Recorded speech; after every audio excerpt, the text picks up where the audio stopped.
Hello, everybody, and welcome into another season preview show here at the Hockey Writers. I'm your host, Matthew Zator, and we are up to the Utah Hockey Club, formerly the Arizona Coyotes.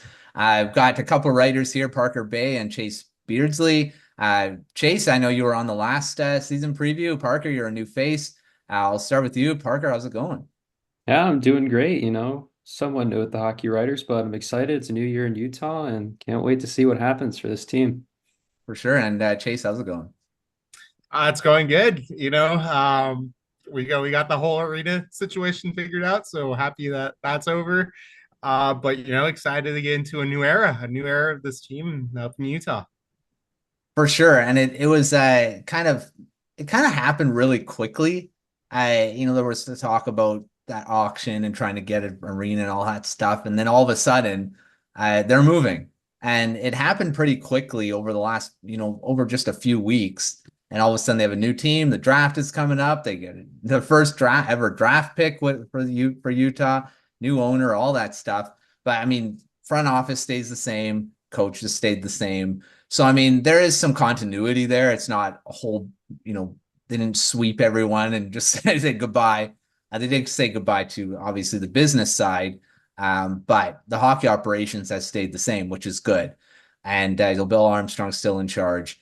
And the draft went off pretty well. They had another high pick. T. Ginla had the main pick there. And that's an exciting guy to get added to obviously everyone knows Jerome McGinley's son. And it is a exciting time for, a new fan base now. I mean, I'm sure there's going to be Coyotes fans moving over to Utah as well. It's not just going to say, well, I'm not going to be a fan of the team anymore. I'm getting connected to a lot of the players.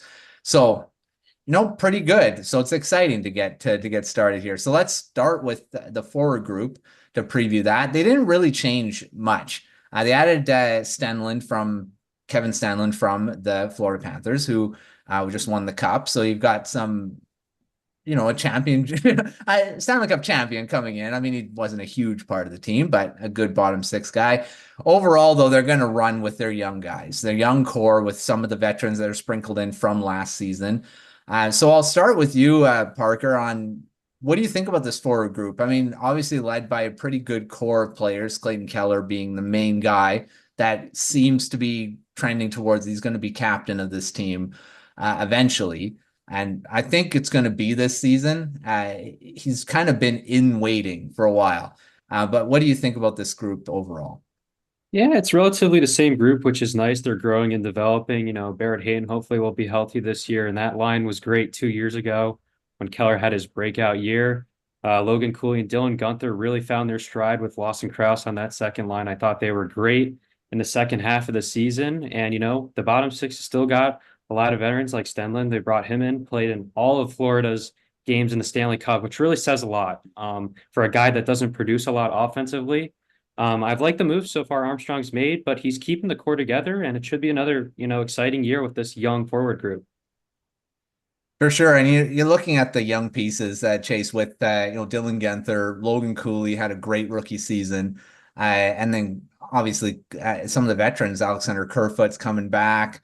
You've got, the other young guy in Josh Doan, who had a great end of the season, great debut, and seemed to be, there's no, NHL didn't seem like it bothered him. So what do you think about this group here? Yeah, I mean, like you said, it's a nice young group, mixed with some good veterans. Like you obviously have some leftovers from the prior regime, Chaika's regime, and Clay and Keller, Nick Schmaltz, Lawson Krause, the core guys are going to anchor this team. Like you said, Clay and Keller, we'll see when he gets named captain, but it's obviously going to be him at this point. You have a lot of older players like Nick Bukestad and Alex Kerfoot, and now Kevin Stenlund that Armstrong has added over the past couple of seasons to kind of provide that winning mentality as this team grows and grows. And in that locker room, show what it's like to win and have a winning locker room because, Nick Bukestad obviously has had a storied career. So has Kerfoot, Stenlund, obviously winning a championship last year with the Panthers. These are key guys that are really going to help your youth. And speaking of the youth, like so many on all positions, but sticking with the forward group, I mean, Josh Stone, as you mentioned, it was so fun watching him in person last year. He was such a great guy. Even when he went down for the Roadrunners playoff games, I thought he had some good looks, even though, they didn't have the playoff run that they wanted to. But other than that, Logan Cooley, Parker said it best. When Dylan Gunther came up, Logan Cooley really took off. And I think they found their second line with Gunther and Cooley, really doing well. You have others, TJ Ginla eventually will make it in, but he was a great draft pick this summer. So is Cole Bedeau. You got Aku Ratu waiting in the minors, and he had an excellent season with the Roadrunners. Came up for a game last year that was kind of overshadowed by, the Coyotes relocating, but had an assist in his own NHL game. Not a bad start. So, like you said, Matthew, like this is a team mixed with youth and veterans all around, kind of anchored by the Keller, the Schmaltz, and the Kraus on the forward group. And they're just ready to take off in Utah. We're probably going to see more of what we saw later in the season, this upcoming season, with Gunther and Cooley really playing well together. I liked the McBain and Doan line. I really did. I thought they had good chemistry together. We'll see if Turney sticks them together. And again, big question around Barrett Hayton, as Parker mentioned, will he stay healthy? That's really been the main, red mark of his career. Every time you think he starts to get going, he just gets injured. So we'll see if he stays healthy this year. Obviously got signed to that 2-year extension over the offseason, so should be fun to watch this team in their first season in Salt Lake City. Yeah, it is a very exciting group of players, especially at the forward group. And like you said, they do have a mix of veterans that seem to they added just for that winning mentality that you're not we don't want this rebuild to last forever. And last season they actually were quite good for most of the season. It's just that huge losing streak just killed them, and then they were just fell out of the playoff race, and everyone's like, oh, okay, they're back to what everyone kind of anticipated. But they had a really good start. And it seemed like they may have sneak into the playoffs, but that losing streak is completely. I think, when you mentioned that, a huge reason was because of the relocation issues. Yeah. And during that time, that's when, it was most pressing. And, we thought it would kind of happen again when the relocation almost became more than official. They had a good ending to their season. They had a good start. They just got to put it all together and have a solid season. Mm-hmm. Well, that distraction's gone now, and that's a huge thing. And now it's just the excitement of building building the team, and that's basically all that they have to worry about now, which is what all teams are worrying about, and no one else worrying about relocation. So that's going to be not a news story anymore, which is great. All right, let's move to the defense, which saw a lot of changes, and this is where Armstrong just went to work and added quite a few veterans. Actually all of them are veterans of the new guys. So I'll stay with you, Chase. We'll start with the big guy, Mikhail Sergachev, coming over from the Tampa Bay Lightning. And this was a really surprising move to me because they just signed him to a long-term deal, thinking that, well, he's going to be a big part of the Lightning for a long time. And now that contract's now with Utah, 26 years old. He's right in his prime. And now he's going to be the anchor on this defense. What do you think about his addition to this group? Well, it's massive. There's no, you can't undersell it. It's massive. This is a number one defenseman in the league on most teams. He brings, that great defensive play. He has some offense too. So we'll see what he does. Last year, he's kind of injured here and there, did hurt his production, but the year previous, he had 60 plus points that season. Two-time Stanley Cup champion. And, you see Armstrong add yet another guy who has won Stanley Cups, which is important. Again, having these guys that know how to win as they continue to trend towards their kind of end of rebuild playoff contention window. There's no underselling it. Sergachev's going to be awesome on that number one pairing with probably Sean Durzi, which could be an elite tandem of those two. Sean Durzi is no slacker himself. He had a decent year last year. I think this year he's going to get better, especially with Sergachev on his side.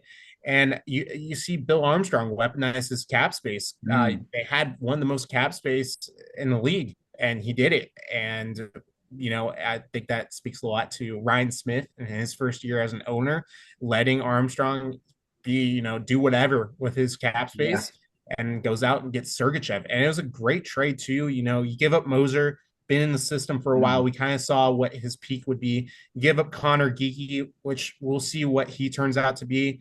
I don't know how he'll do with Syracuse/Tampa, but it should be interesting. But I thought this was a great trade Mm. for Utah and should be exciting to see this massive name. And I would put Sergachev and conversations as one of the top defensemen in the league. Mm. Like I said, seeing this player in your first year of existence and having your fans witness that, I mean, that's a way to kick off your fan base and kick off your franchise. It should Mm. be super fun to watch Sergachev. Yeah, he's been in the league. It seems like he's been in the league forever, but he's only 26 and he's done so much already with the time he's been. And being with Jersey, who that's the left right shot combo there. That's perfect. And they're both around the same age. Jersey's 25, so they could be the core group of the defense here moving forward. Parker, moving to John Marino, who again in this is still in the same age group. He's 27. So you're really not, they're veterans, but they're not old veterans. So, and he had a great season with New Jersey, his first season, a little bit of a struggle in the second season, but still formed a pretty good tandem as being a shutdown type guy, probably going to take on that same role in Utah. What'd you think about Marino being added? Yeah, I think it's great. And with all these defensemen that they've brought in, they have playoff experience. Marino's played 3 years with Pittsburgh in the playoffs, one with New Jersey. And, they did give up 2 second-round picks, one in this year's draft and one for next year, which may have seemed like a lot at first, but I think the move really solidifies their second pairing with him, Valimaki, and that top four looks great. Sergachev, Dursey, Marino. If Valimaki can get to what he was 2 years ago, he was really solid. This year was a little decline with the ice time bringing in Dursey, but he was, if those top four they can play the way they have, I mean that top four is going to be great, and they finally have what it feels like a true number one pairing. They've had Ekman Larson, they had him forever captaining back there, and no one really was like who's going to be his partner. And now you have Dursey and Sergachev. That is like a dangerous top pair. Well, I mean, their weakness was defense. Every time I was like, well, they need to fix their defense. And now they have. And that was, I think, a goal of Armstrong's going into the offseason was to do that. And I'll stay with you with the other guy. This is a veteran, Ian Cole, 35 years old. He's been in the league forever. He's won cups.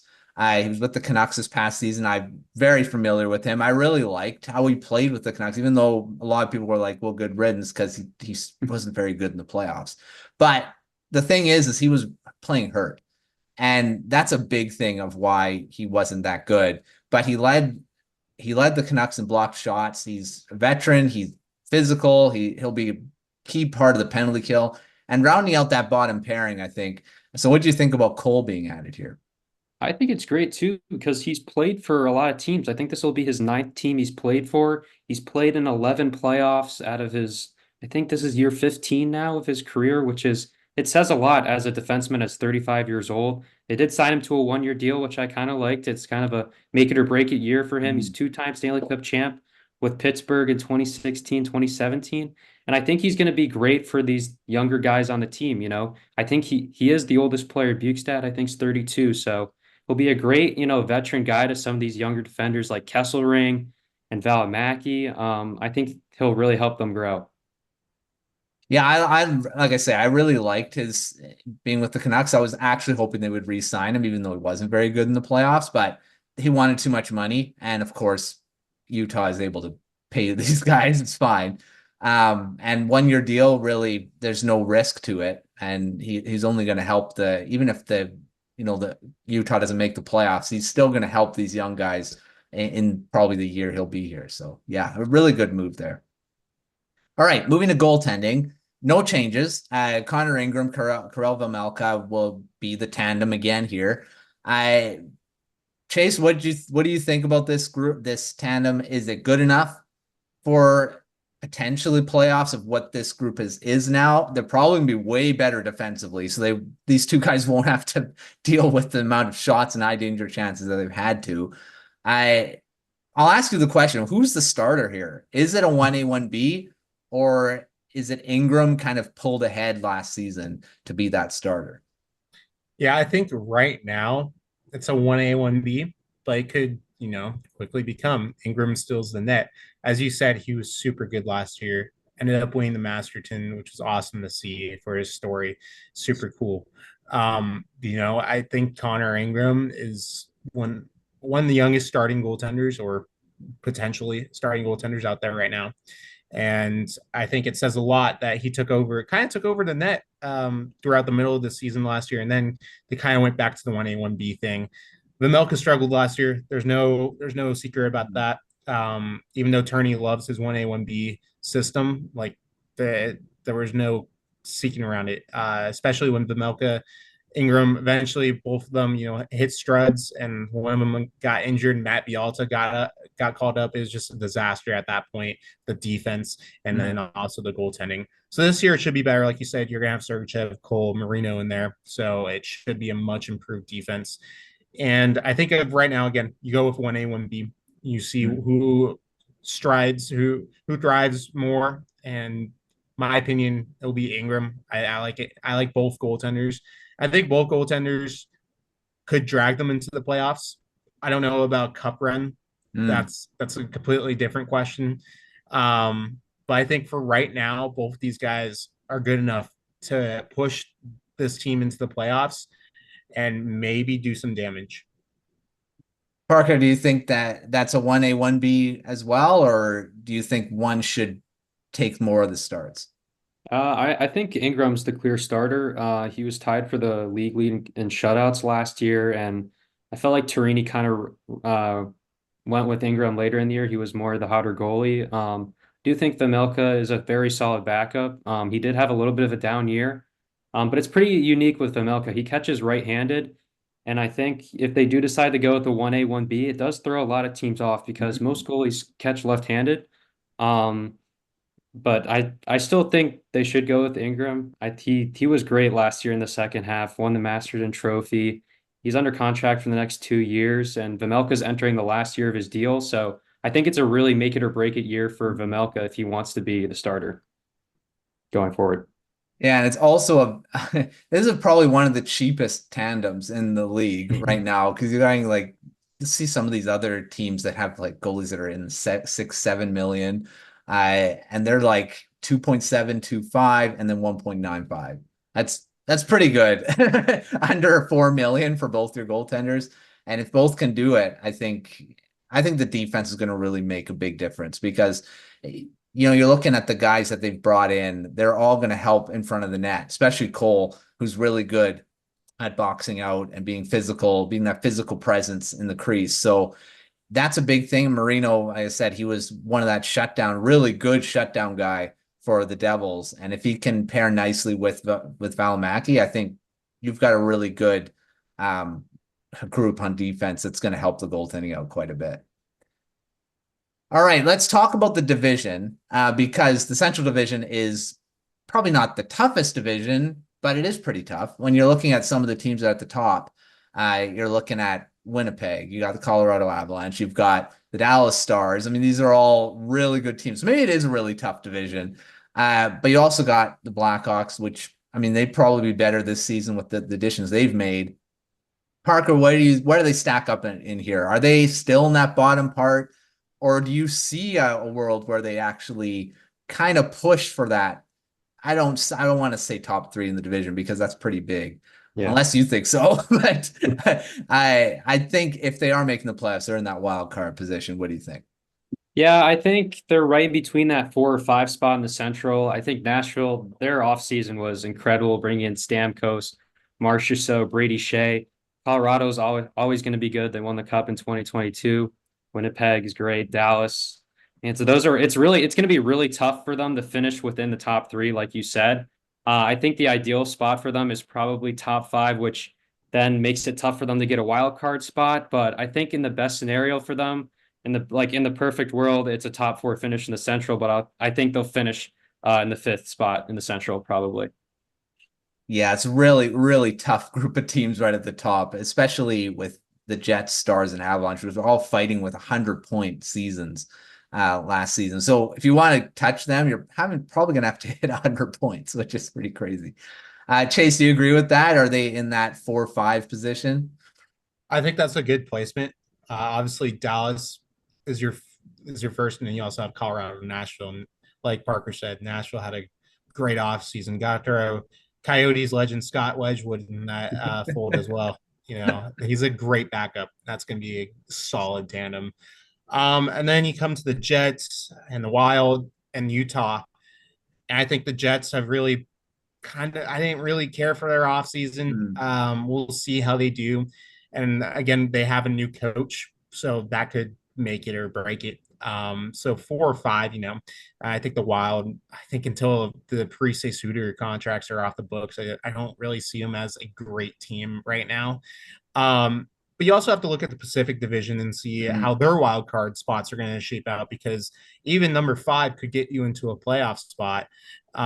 I think that's entirely possible because I thought LA had a really bad offseason. And I think, with their struggles as of late, and I'm not a big fan of their new head coach either. Mm-hmm. I think Utah could potentially steal one of those wild card spots. I think last year I had them right outside the playoffs. I said they would miss by a couple points. And we'll see what happens this year. But I'm going to have them in either the 4 or 5 spot. I think right now, I think they're like right there with Winnipeg. But Mm-hmm. I think, both wildcard spots this year go to the Central Division, in my opinion. Yeah, I think so too. I mean, the Pacific, there's some question marks there with some of the teams. I mean, I don't think obviously Anaheim and San Jose aren't going to be contending at all. But you're looking at the Flames, who probably aren't going to be good either. A lot of the top teams there are going to be, the Canucks, Oilers, Golden Knights, and the Kings. So you got the 4 there, and the Central's going to take up, I think, the rest, like you said. So it's going to be interesting, I think, for a lot of the teams in the Central, because I think the Blackhawks are going to be a much better team this year.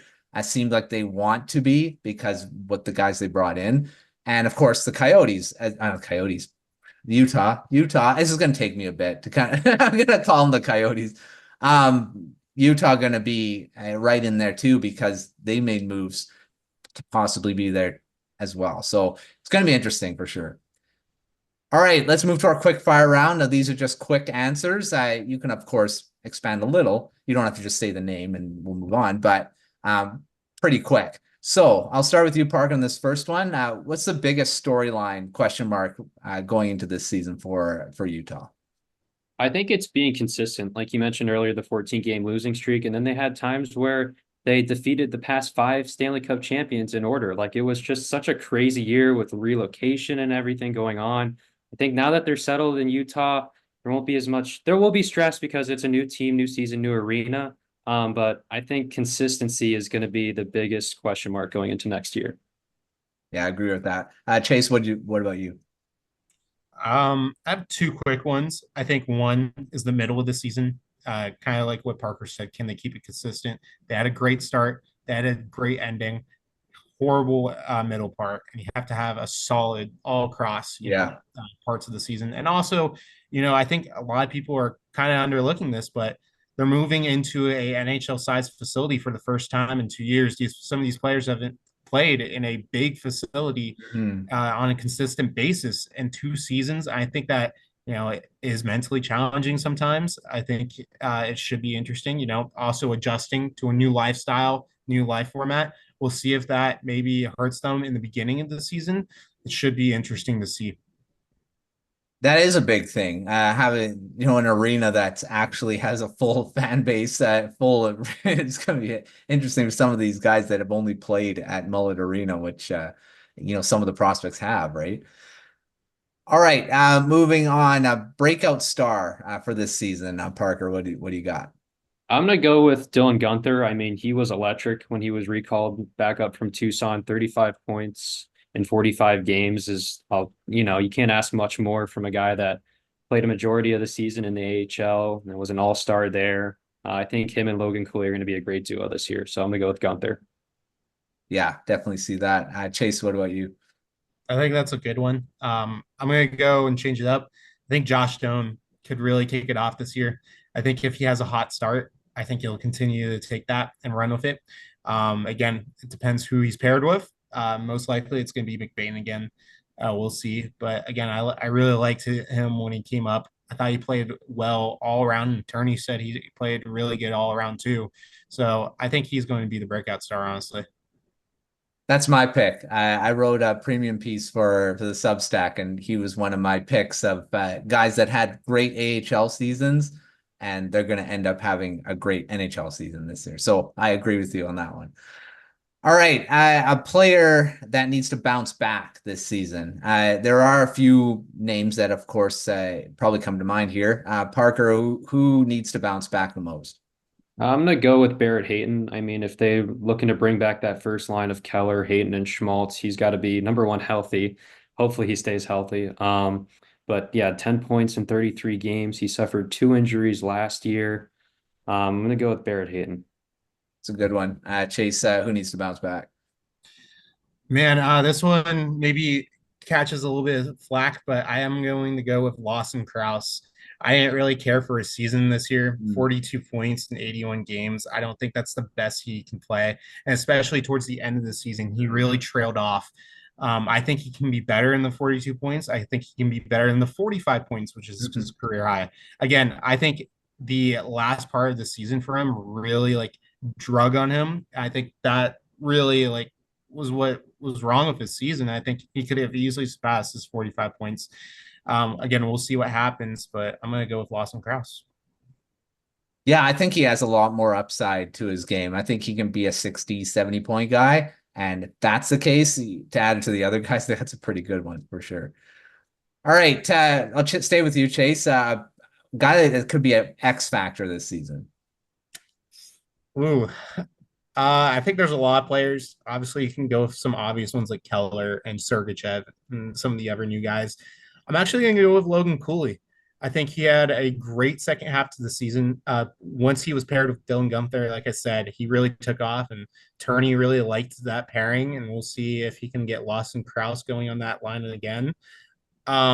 Again, I think Logan Cooley's first half of the season was a bit underwhelming, and if he can really continue his offense, which he produced basically January after, um, he can really be a huge part of this Ford group. Yeah, I mean, his rookie season was great. If he can be a little, not just a little better, even a little better, it would be a big difference in this team for sure. Parker, who do you got as an X factor? Yeah, I hate to give the boring answer, but I'm gonna go with Clayton Keller. He's been there all along. You know, he tied Kachuk with 86 points a few years back. He's their guy. I mean, they're gonna need him in their first year in Utah, and if he gets named captain, that's even more pressure on him to be their X factor this year. Yeah, well, he definitely has it in him. His last couple seasons have been great, and he's a star. He's basically their face of the franchise, right? And face of the new franchise as well. All right, let's talk about some rookie prospects. Parker, who do you see potentially surprising and making this team? There's not a lot of spots to be had, really, with some of the young guys that are probably going to make the team, but who could surprise and do that? I'm gonna go with a little bit of a change up here. I don't know if many people know, but I'm gonna go with Sam Lipkin. He was a seventh round pick by the Coyotes in 2021 and was a national champion with the Quinnipiac Bobcats in college hockey. I think he only played 7 games in Tucson this year, but if he can get to a hot start at camp, and I was watching many of the games last year, and the announcers were very surprised with how well he was doing for a seventh round pick. He had 43 points the year they won the national title, and I think he might surprise some people this year. I love seventh round picks making a name for themselves because they're not expected to, and I love that. Chase, so who do you have surprising and making the team? I'm gonna have to go with one that maybe many don't really see coming. I'm gonna say Akuratu. Hmm. 2 seasons ago, he wasn't really doing much. He had 22 points in 56 games of Carpat in the Liga. Transfers over with Ives and plays 40 or puts up 42 points in 53 games, and that's what really pushed the Coyotes at that time to sign him. And then first year with the Roadrunners, everyone's talking about Josh Doan, Dylan Gunther, Michael Kesselring, and Akuratu really had a great season, 44 points in 55 games, 15 of them goals, and then played one game. Unfortunately, kind of overshadowed, like I said previously, by the last game in Arizona. I had a point in that game. I thought he played well during that game. I think he plays a complete all around game. He might slide in, somewhere around the middle of the season, maybe to begin the season. Turney was impressed with him in his call up, so we'll see. But again, either or, if he sticks in Tucson, if he goes to Utah, I think he should have another productive year. I'll give a shout out to Julian Lutz as well, because he could be, a decent part of this team soon. I love those names. We'll see. We'll see who can do that for sure. All right, moving to prospects that probably won't make the team, but are obviously worth watching. Chase, who are you watching, and who should people be watching as well?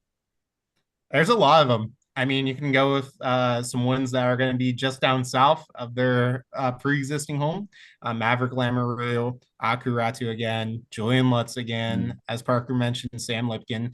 I'm going to go with one that isn't going to probably be in Tucson. I'm going to go with TJ Ginla. Obviously with the name and everything, that's a huge one to look out for. Obviously, it was Utah's first round pick, so they're going to watch him closely, as he was kind of the first Utah drafted player. All he knows is Utah, so that should be fun. And he had a great year last year, and he was always exciting to watch in WHL. So I'm excited to watch him again, and should be fun. And maybe towards the end of the year, he did sign his entry level deal a couple months ago. He might come down either to Tucson or Utah. You never know. Yeah, it's going to be exciting to watch. I mean, there's so many prospects that you could pick from. So got a really solid prospect pool. Parker, what about you? Who are you watching? I'm going to go with one of their 2023 second round picks, goalie Michael Vrabel. He played with UMass Minutemen in college hockey this year, and he posted a 2.59 goals against average, 0.912 save percentage, 16-12-1 record. He's great. He's 6'6". He's a big body in the net. And I know we have Ingram and we have Vejmelka right now, but in a couple years, I mean, he could be up. He could be a great piece for them. I'm gonna go with him. Yeah, Mike Horrible, I think he's the goaltender of the future. And that he's gonna be a heck of a goaltender in the NHL when he gets here. All right, I'll package these two together. Chase, who's leading the team in scoring, and then give us a bold prediction or hot take for this season. I think I'm going to go with the boring answer for the first one. I think Clayton Keller leads this team easily. I mean, come on, he's the best player by far. There's no doubt about it. Unless he gets hurt, knock on wood, hopefully that doesn't happen. I think it's going to be Clayton Keller. In terms of bold predictions for the season, I don't want to be boring, because I do think this team makes the playoffs. And I don't think I'm the only one that thinks that at this point. I think they do slip in. So I'm going to go with the bold prediction that they add someone at the deadline. It doesn't have to be someone massive. It could be someone minor, because again, they haven't really added anyone at the deadline. They've only subtracted ever since, Bill Armstrong came into his GM position. They've only subtracted. So I think they add someone, could be just a bottom six forward, could be a bottom two defenseman, could be even a third string goaltender, but I think they add someone. Yeah, they haven't done that in a while. It's always selling at the deadline. Parker, do you agree? Is it going to be Clayton Keller all the way for leading the team in scoring? And then give us a bold prediction.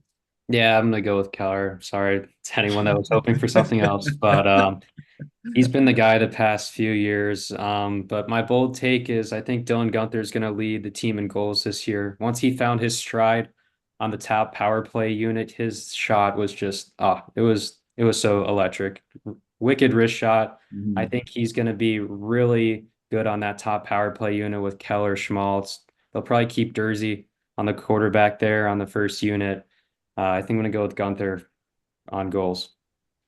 I like that. I think I'll do a bold prediction. I think Dylan Guenther is going to have a 30-goal season this year. I feel like that shot is just deadly. And if he can get that going and that line can be just as good as they were at the end of the season, I think he's a 30-goal scorer. So That's my bold take. If that's bold, I don't know if it is. A lot of people may think he's maybe at least a 20, but I think he's a 30 goal scorer. I think in his prime he's a 40 goal guy. So Oh yeah, 100%. yeah, and he's only 21, so lots of years left for him. All right. Well, thanks, Chase Parker, for coming on the show and talking the Utah Hockey Club. I almost said the Coyotes again. And hopefully they get an actual name pretty soon. We're not going to go on this too much longer. But it's going to be an exciting season. So make sure to check out all of our coverage at thehockeywriters.com. Parker and Chase are covering the team really, great, and Cooper as well. A great team of writers moving from the Coyotes to Utah. So make sure to check out all that, and also the Substack, which also gives you all the great articles that come out too. So make sure to check all that out. Until our next preview, we'll see you next time.